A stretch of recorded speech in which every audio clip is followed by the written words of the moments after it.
Hello again, everyone. I suggest that we do our final duo with a rather original final duo made a cultural institution and a company like in the other duos. And in this case, we have Roei AMIT, who is digital director at the Grand Palais, director of Grand Palais Immersif, and Benoît Fisheye, who are going to a solution, a festival dedicated to artistic creation for augmented reality and cultural innovations. And what we thought was interesting here is that this event acts as a catalyst to highlight a whole number of artistic and cultural creations. In that respect, that we thought it was interesting to have this presentation. So we suggest 10 minutes of presentation, then we'll do the questions and answers with the audience in light of what you have said. Okay, thank you very much. I'm Roei AMIT. I'm in charge of the Grand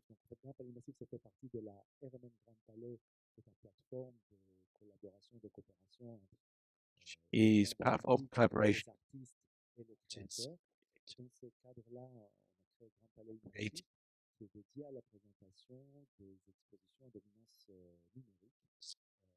And it has just opened in Paris with exhibition Venice revealed,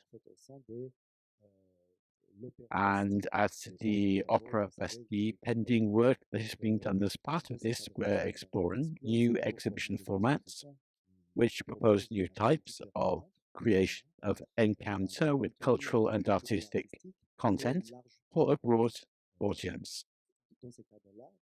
For example, today we're launching a new experiment with the first series of NFTs, which you can already pick up on the website of the collection nearby, and also at the Palais Immersif to explore a new type of encounter with the and as part support development changes in the way we experience art and culture. In recent years, we have been working on new festival formats, which we call Palais. Hello. So I'm Benoît, the founder of Fisheye. Initially, we had a photography magazine, which has been going for 10 years now, and which still exists.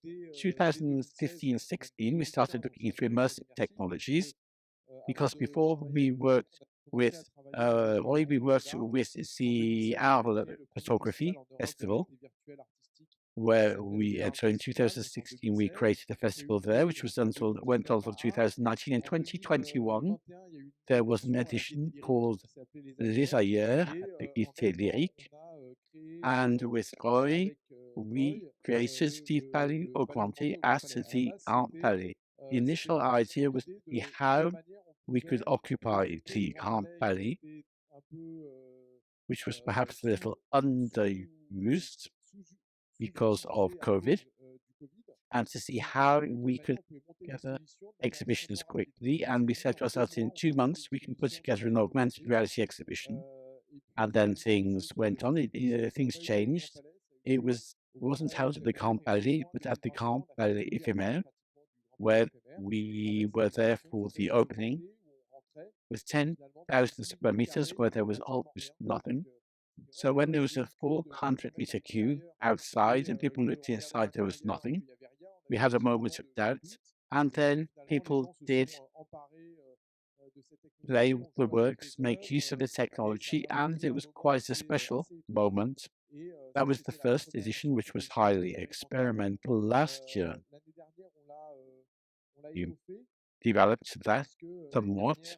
We added in some labs, used examples of works in the Grand Palais, and in fact, we added in some labs we invited some cultural institutions to present innovations, immersive innovations in the Palais Augmenté. So we had L'École, which is a Swiss school, and behind that, the BAUME school with their iDance project. And so we had some 10 or so labs. There was the Paris of Science and Discovery, Paris museums who came to show the immersive projects they had been working on. And on the other hand, we had our original production in augmented reality. And we had 6 original productions last year. So what's important in this sort of festival is at the same time there should be a screen to present new formats for artist creation, reality, which people are getting used to seeing on their smartphones. Or if you look in TikTok or Instagram, you can see that. But when augmented reality is used by artists, we wanted to allow some space and to draw the attention of the public. And that's part of what we do at the Palais Immersif, is to try to create moments of encounters where the public and creation meet, dedicate some time observing and interacting with types artistic format, and that was one of our objectives. And what was also important was that for us it was a chance to produce works with artists, either artists already specialized in digital technologies or not, and who we have a visual of a work by Julien Creuset, who was an artist we had already worked with, who we supported in this augmented reality work. He has just been appointed to represent France at the next Venice Biennial in 24. So it was interesting to see a plastic artist who is very renowned taking these technologies and coming up with something very, very high impact, very symbolic, which enables it to reach people, to touch people, and it's not because it's technology and that is pretty, that is necessarily a work of art.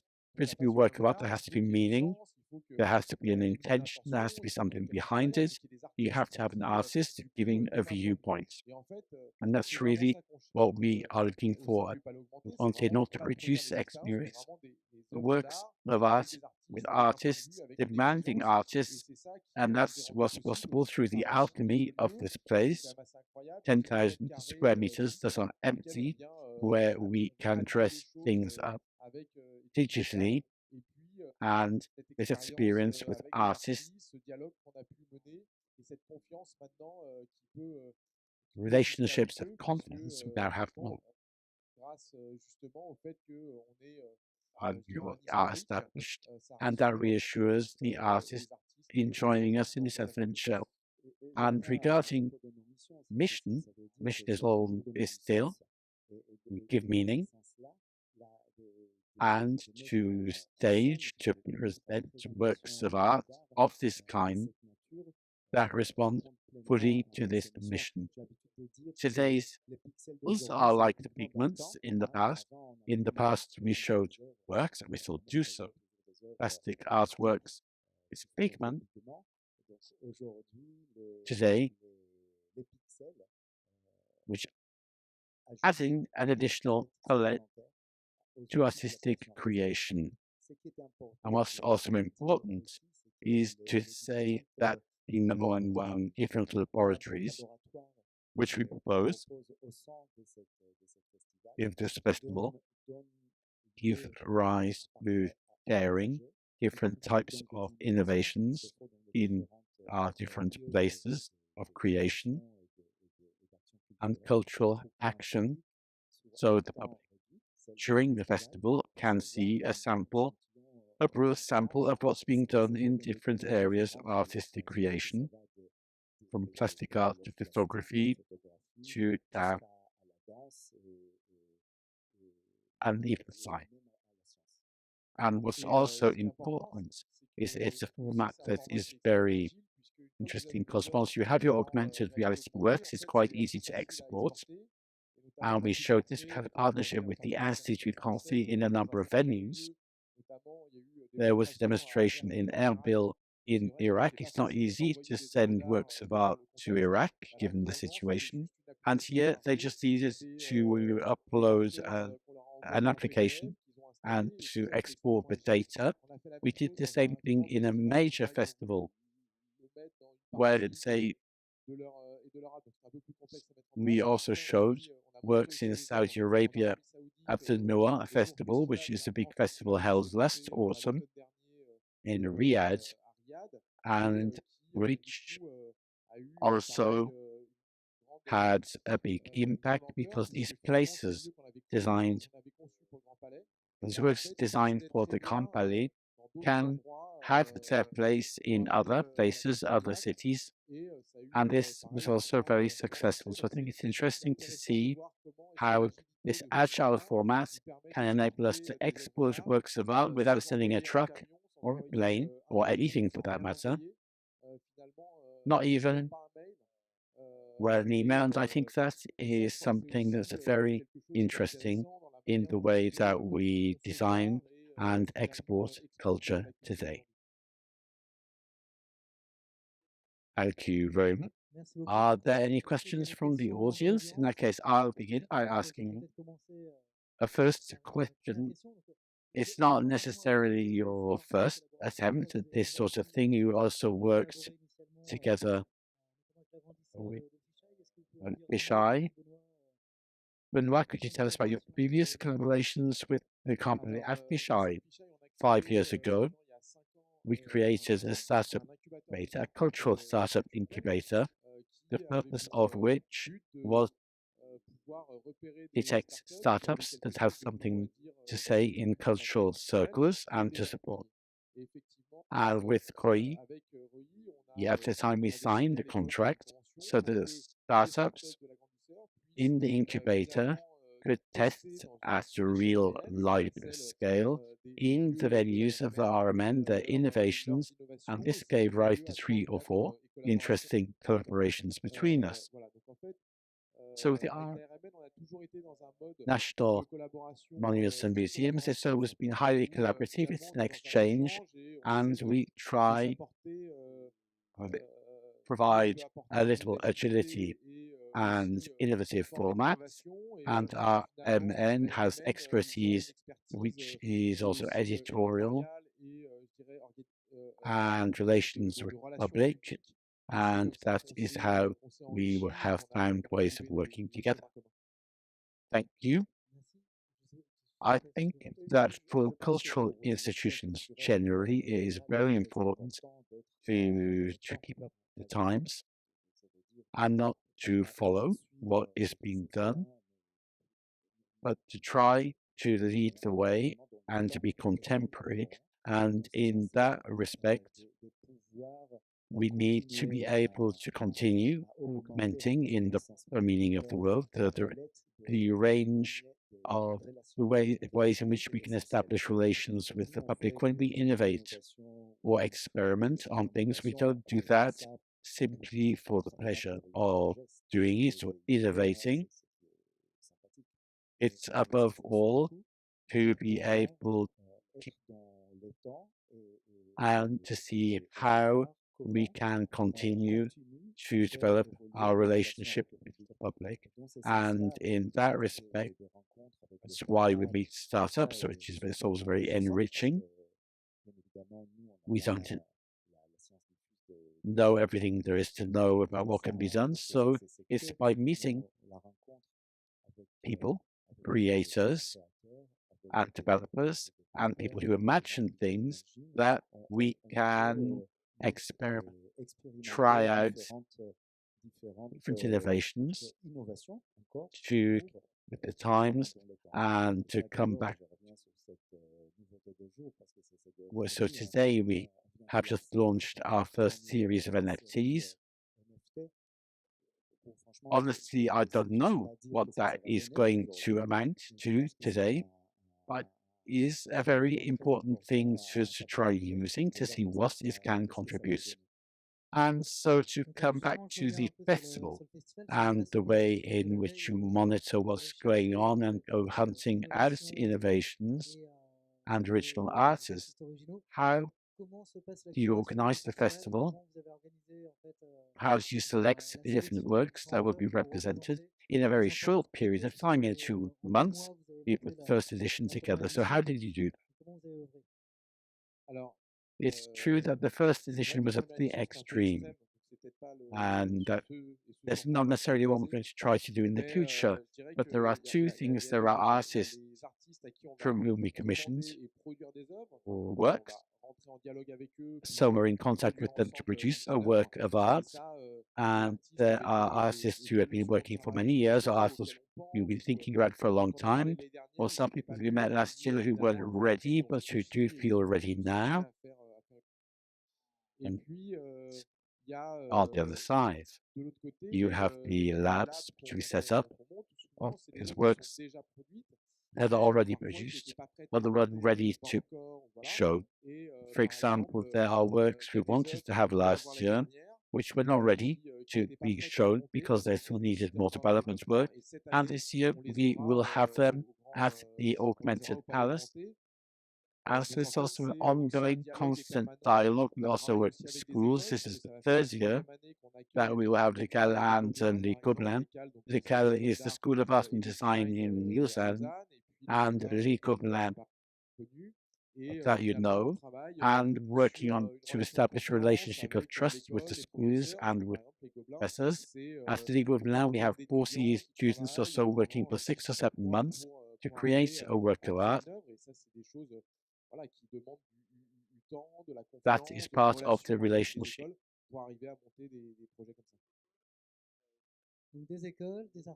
Artists, how do you work also to propose this?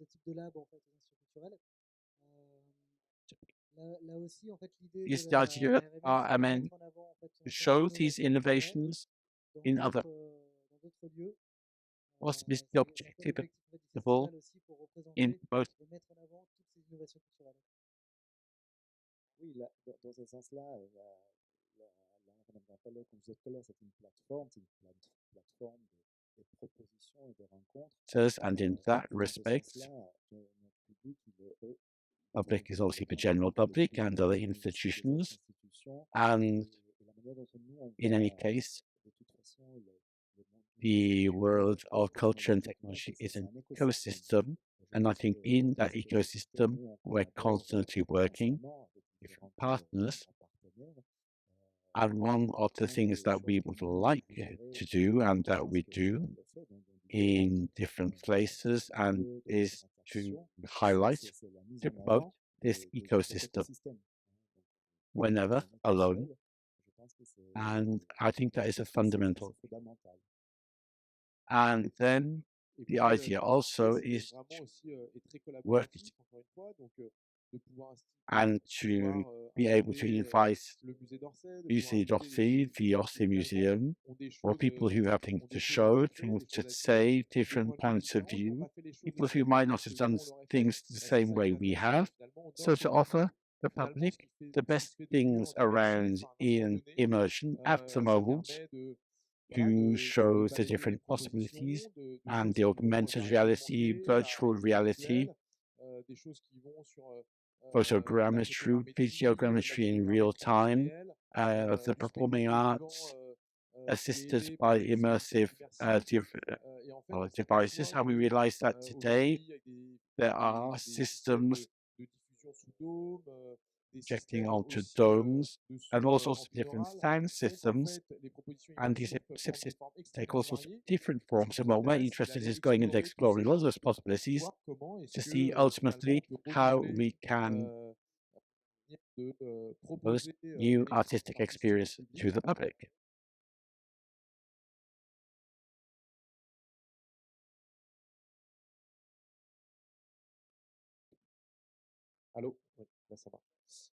To see how ultimately we can create emotion among visitors, because very often, and this is the whole interest working on these questions, So that when you find yourself facing a painting, you know it's an original painting. It conveys and that creates an emotion.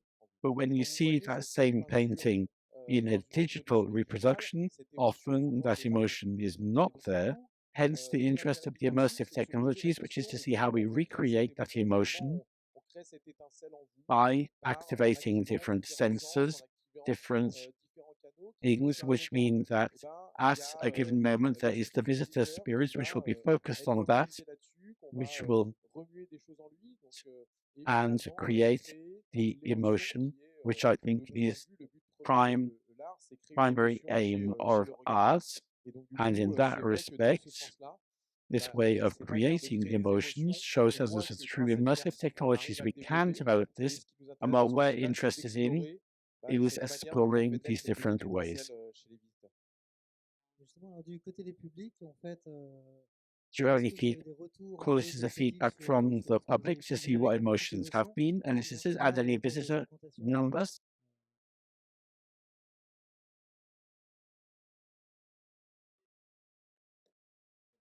The first edition was during COVID. We had more than 10,000 visitors. The second one last year, for that, the admission tickets were just €6, a very modest price. But the reason we decided to have paying admission is to highlight the value of what we're proposing, and making a payment is a way of engagement on the part of the public, an engagement which reinforces, enhances the attention they pay to the experience. So we've had 5,000 visitors with a very high satisfaction rate, and